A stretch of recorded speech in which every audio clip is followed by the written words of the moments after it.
প্রথমত যে ঘটনাটা ঘটেছে অত্যন্ত নরকীয় আমি বলবো, মর্মান্তিক।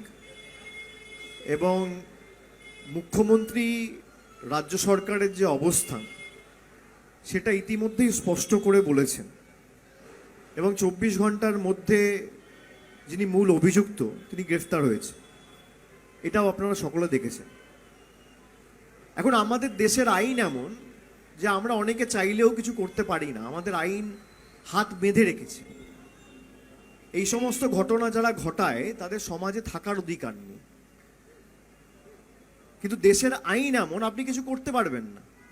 ট্রায়াল হবে, দোষী সাব্যস্ত হবে, তারপর আইদার তার ফাঁসি হবে, নইলে যাবজ্জীবন কারাদণ্ড হবে, নইলে অন্য কোনো বিচার ব্যবস্থা তার বিরুদ্ধে যা ব্যবস্থা ঘোষণা করবে। একটা ধর্ষকের তো কোনো জাত হয় না, সে ধর্ষক। একটা খুনির তো কোনো আইডেন্টিটি হয়। স্পিডি ট্রায়াল করে যত দ্রুত সম্ভব যাতে তার দৃষ্টান্তমূলক শাস্তি এবং বিচার হয় আমরা সকলে চাই। এবং প্রত্যেকটা ঘটনাকে নিয়ে রাজনীতি করা, আমি দেখছিলাম কালকে খবরটা আসার সাথে সাথে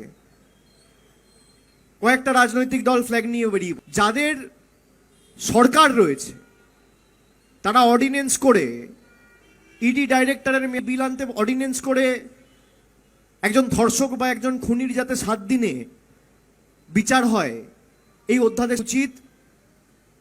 তাদের যে দল ক্ষমতায় রয়েছে, তাদের যে নেতৃত্ব রয়েছে, তাদের সকলকে চিঠি লিখে তাদেরকে বলা যে আপনারা এমন একটা আইন আনুন যাতে 7 দিনে এরকম দোষী ধর্ষক খুনিদের বিচার হয়। তৃণমূলের উচিত কি? তৃণমূলের উচিত সেই বিলকে সমর্থন করা।